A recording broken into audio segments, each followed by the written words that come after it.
Hello డంబి. Hi uncle. ఓరి ఏంద్రో మంచి ఊపి మీద ఉన్నావు. అంతే కదా అన్నరి. Okay good. Thank you. Thank you. Okay okay okay మరి మొన్న మనము ఏం మాట్లాడుకున్నాం? ఎవరికి తెలుసు? అరే, స్నేహం గురించి మాట్లాడాం కదరా. స్నేహం గురించి మాట్లాడా? అరే చెప్పాను కదరా. ఓకే, దాదాపు ఓకే గుర్తుంది కానీ. చెక్ లిస్ట్ చెప్పాను కదా స్నేహం గురించి. ఎస్. ఓకే, అయితే ఈరోజు మనిషి హృదయంలో ఏమేమి ఉండకూడదు అనే విషయాలు గబగబా చూసేద్దాం. చూసేస్తా. చూడైతే నేను వెళ్తాను కానీ. ఒరేయ్, ఏంటయ్యా, నాకు అన్నీ తెలుసు కదా, నువ్వేంటంటే చెప్పేది? అరే డిస్కస్ చేద్దాం. నాట నార్చా సరేలే కానీ. ఓకే, మనిషి హృదయంలో ఏమేమి ఉండకూడదు ఏముంటాయ్యా నంచి హృదయంలో ఊరకే? అంటే మనిషి హృదయంలో కొన్ని జంతువులు కొన్ని పక్షుల అలవాట్లు ఉంటాయిరా. అవునా? అవును, ఏంటయ్యి? అదే చెప్తున్నా. ఇసుకిచ్చడాక. సరే, అయితే మనిషి హృదయంలో మరి గర్వము అనే ఒక గుణ లక్షణం ఉంటుంది. గర్వం. అవును, గర్వం అనేది మరి అది మనిషికి మంచిది కాదు. గర్వము ఎట్లా ఉంటుందంటే ఎట్లా ఉంటుందో నాకేం తెలుసు ఊరకే. గర్వం ఎట్లా అంటే, ఎవరైతే నాకు బాగా డబ్బులున్నాయి, నేను బాగా చదువుకుంటాను, నాలాగా బలంగా ఎవరు లేరు, నాకున్నంత గ్యాంగ్ ఎవరికి లేదు అని చెప్పి కొంతమంది అనుకుంటూ ఉంటారు. ఓకే, అయితే ఏంటి నంచితేగా? అయితే అలా అనుకోవడము గర్వము మంచిది కాదు. గర్వం వల్ల చాలా నష్టాలు వస్తాయి. అర్థమవుతుందా? ఎవరు చెప్పారంట? ఎవరు చెప్పాడంటే దేవుడు చెప్పాడు. నాశనం అయిపోవడానికి ముందు గర్వం నడిచిద్దంట. అప్పుడు వాళ్ళు మిగతా వాళ్ళని సరిగా చూడరు. అవునా? అవును, కాబట్టి గర్వంగా ఉండకూడదు. అంటే నేను కూడా అలా ఉండకూడదా? ఎవరైనా సరేరా. ఓకే, నువ్వు ఓవర్ యాక్షన్ చేయదాకా. సరే, చేయట్లేదురా. ఓకే, అవనత్రం దయ ఉంటే చాలు. సరేలే. ఓకే, నెక్స్ట్ మరి మనిషి హృదయంలో మరి అల్లరి ఉండకూడదు. అల్లరి ఉండకూడదు. ఎందుకు? అర్థమవుతుందా? నీకు అర్థం అవుతుందా? అల్లరి ఉండకూడదు. నా గురించి చదువుతున్నావు ఏంటి? నీ గురించి చెప్పటం కాదు. మనిషి హృదయంలో అల్లరి అనేది ఉండకూడదు. చెప్పావు కదయ్యా. అవును, దేవుడు ఏమనంటే నేను అల్లరికి కర్తను కాదు. అంటే ఏంటి? అంటే నాకు అల్లరి చేయడం ఇష్టం లేదు. ఓకే, క్లాసులలో, తర్వాత వీధులలో చిన్నపిల్లల్ని, పెద్దోళ్ళని, మరి ఆడోళ్ళని, మగవాళ్ళని అట్లా అల్లరి చేయకూడదు. సరేలే. ఓకే, అది మంచి లక్షణం కాదు. ఓకే, అల్లరి చేసే జంతువు ఏదన్నా నీకు గుర్తొస్తుందా? నాకేం తెలుసు? సరే, అంతా తెలుసు అన్నావు కదరా నీకు. అంతా తెలుసు నాకు. నీకు తెలుసో లేదో అని చూస్తున్నా. సరే లేరా. కోతి అల్లరి చేసేది కదా. అల్లరి చేయకూడదు అనేది అలా గుర్తుపెట్టుకోవాలి. ఓకే, ఆ తర్వాత కోపం.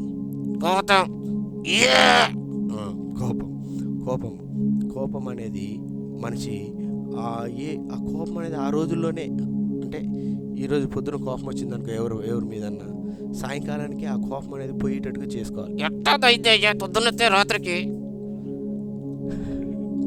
అలా పోవాలని దేవుడు కోరుకుంటున్నారా? అన్నిటి కదా నాట ఒకటి చెబుతావు ఊరకే. నిజమేరా నేను చెప్పేది. సరే. అవును, అదే కోపం అనేది ఉండకూడదు. కోపం వల్ల చాలా నష్టాలు ఎక్కువ. కొంతమంది కోపం వచ్చి ఏదో చిన్న వాటికే కోపపడతారు, పోయి చచ్చిపోతారు. చిన్న వారికే కోపపడతారు, వాళ్ళ జీవితాలు పాడు చేసుకుంటారు. చిన్న వాటికే కోపలు పడి వాళ్ళు చాలా ఇబ్బందుల పాలైపోతారు. ఎవరయ్యారు అట్టాగా? చాలామంది చచ్చిపోయిన వాళ్ళు అట్టాటోళ్ళేరా బాబు. కోపం వచ్చి కొంతమంది ఫ్యామిలీస్ పాడైపోతున్నాయి, కొంతమంది ఇళ్ళల్లో పిల్లలు వెళ్ళిపోతున్నారు బయటికి. ఇలాంటివన్నీ కోపం. కొంచెం సేపు ఆగితే బాగానే ఉంటుంది పరిస్థితి, కానీ వాళ్ళు తట్టుకోలేని కోపంతో వెళ్ళిపోతారు. నిజంగానేనయ్యో, నీకు కూడా దుర్రుందయ్యో. సరే, అలాగా మరి కోపం ఉండకూడదు. చెప్తావు కదా. నెక్స్ట్ ఏంటో చెప్పు. కోపానికి జంతువు గుర్తుపెట్టుకోవడానికి చెప్పాలి కదా నేను. చెట్టు. ఆ, పులి. ఓకే, నేను టైగర్. అరే ఇప్పుడే కోపం ఉండకూడదని చెప్తే నువ్వు నేను టైగర్ అంటావేంద్ర? టైగర్లో రూతం ఉండొచ్చయ్యా. అవునవును, షేప్ ఉండొచ్చు, దాన్ని నచ్చవచ్చు, కానీ ఆ లక్షణం ఉండకూడదు. ఎస్, నీకు ఇప్పుడు అర్థమైంది. అవును. ఆ తర్వాత దొంగతనం అనేది మన హృదయంలో ఉండకూడదు. దొంగతనం ఉండకూడదు. ఎవరు చేస్తారు, ఎవరు చేయరు. ఓరే భలేవాడివే. డాడీ మమ్మీ వాళ్ళ దగ్గర నుంచి పర్సులో నుంచి డబ్బులు తీసుకుంటా ఉంటారు కొంతమంది, తెలుసా? నిజంగానా?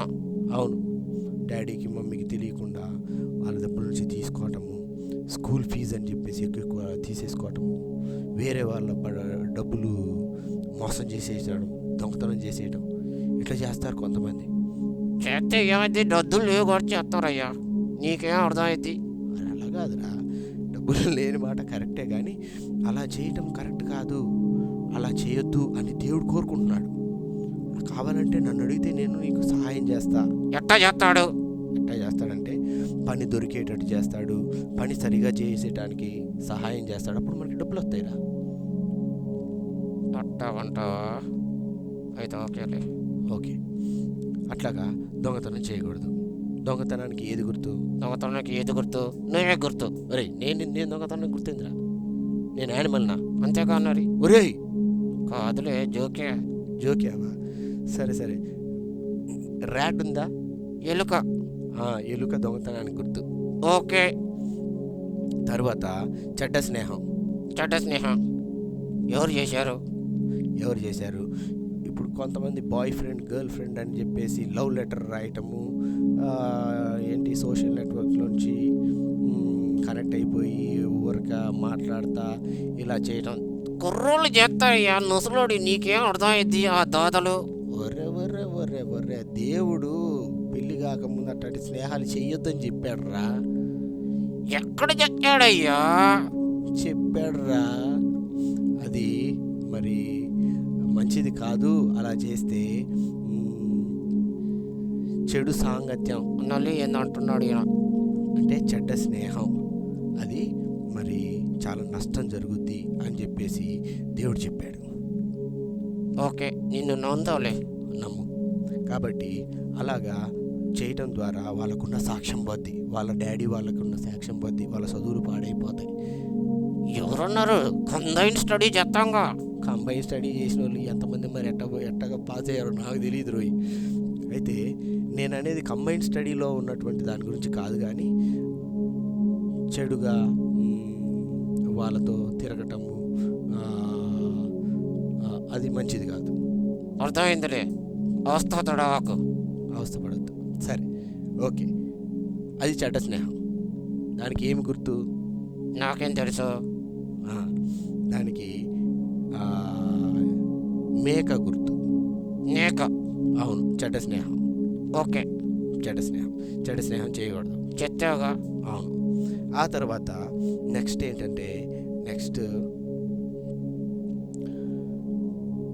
అపవిత్రమైనటువంటి జీవితం. నల్లి ఎంత దూతులు చేస్తున్నాడు ఈయన. నేను వెళ్తానయ్యా. అరే కాదులేరా, అంటే మురికిగా ఉండటం. నురికిగా ఉండటం. ఎవరుంటారు నురికిగా? స్నానం చేయనోడు ఉంటాడు. నువ్వు ఉంటావేమో. అరే కాదురా, పందిరా. తంది. అవును, పంది స్నానం చేసిద్దా? చేసిన ఆడకే అవుతుందిగా. అవును, చేసిన ఆడికే పోద్ది. కాబట్టి పంది మురికిగా ఉంటుంది. మురికిగా ఉంటుంది, కరెక్టే. మురికిగా ఉంటుంది. అది ఇంకా ఏంటో తింటది, కక్కలు తినిద్ది. అవును, కక్కలు తినిద్ది. కాబట్టి దాని నోరు చాలా సెంటు వాసన వచ్చింది. ఒరే గద్దనకూడదులే, నాకు తెలుసు కానీ నీ ఫేస్. ఒరే సరేలేరా, తిట్టబాకురా. ఏడో తాకలే. సరే, మరి ఎవరైతే బూతులు తిట్టడం అబద్ధాలు చెప్తారో వాళ్ళ జీవితము లేకపోతే వాళ్ళ నోరు ఈ పంది నోరు ఒకే గబ్బురా. ఏంటి నువ్వు మాట్లాడేది? నేను వెళ్తాను ఇంతే. అరే ఏందిరా, నన్ను తిడుతున్నావు కదా? నిన్నెందుకు తిడతారా? నేను తిడతాగా దూతలు. నువ్వు తిడతా? నాకు తెలియదురా సంగతి. తెలుసుకొని మాట్లాడాలి మరి. అలా ఉండొద్దనేరా చెప్పేది నీకు. ఏంటో అన్నీ చేస్తూ ఉంటాను. సరేలే ఒక్కోలుగా తత్తుద్దా. ఉమ్. కాబట్టి బూతులు అనేది అపవిత్రత, పంది స్వభావం అనమాట అది. ఓకే, ఈ రోజుకి ఇవి చాలు. ఇంకా ఉన్నాయా? ఇంకా కొన్ని ఉన్నాయి కానీ అవి ఇప్పుడు వద్దు, మళ్ళీ సమయం వచ్చినప్పుడు చేద్దాం. టక్క టక్క చెట్టు. టకటక పగ ఉండకూడదు, పగకి గుర్తు పాము. ఓకే అలాగనే తిండిపోతనం ఉండకూడదు, తిండిపోతనానికి గుర్తు కప్ప. ఓకే సరే నరి. అయితే ఇప్పుడు ఏం చేయాలి ఇవన్నీ? ఏం చేయాలంటే ఈ అలవాట్లు కానీ ఉన్నాయంటే మనము పరలోకానికి పోం. కాబట్టి మనము దేవుడికి ప్రార్థన చేసి, అయ్యా ఈ అలవాట్లన్నీ నా హృదయం నుంచి తీసేయి, నన్ను ఫ్రీ చేయి అని అనాలి. నేను చేసుకోలేనా ఏంటి? నువ్వు కాదు, ఎవ్వరు. మరి ఈ అలవాట్ల నుంచి బయటపడటం అనేది చాలా కష్టం. నిజంగానేనయ్యా. అవును. కాబట్టి మనము ఈ అలవాట్ల నుంచి బయటపడాలంటే దేవుడికి ప్రార్థన చేసి మనం క్షమాపణ చెప్పాలి, అలాగనే విడిపించమని ప్రార్థన చేయాలి. ఇడిచించమని ప్రార్థన చేయాలి. నువ్వు చేసావా? నేను కూడా చేశాను, నిజంగానా? నిజంగానే చేశాను. సారీ చెప్తావా? సారీ చెప్పాను. ఏమైంది? నేను కూడా సారీ చెప్పి, మరి నేను కూడా బూతులు తిడుతున్నాను ఏసయ్య, నేను కూడా చెడ్డ పనులు చేస్తున్నాను ఏసయ్య, మరి నా హృదయంలో ఉన్నటువంటి అలవాట్లు తీసేయమని ప్రార్థన చేశాను. ఏమైంది నరి? దేవుడు సహాయం చేశాడు. నిజంగానా? అవును. ఓకే ఓకే మరి నువ్వు కూడా అట్లా చేస్తావా? చెప్తాలే, చెప్తాగా. ఓకే. ఓకే ఇంకా చాలు, స్తోత్రం సదా. సో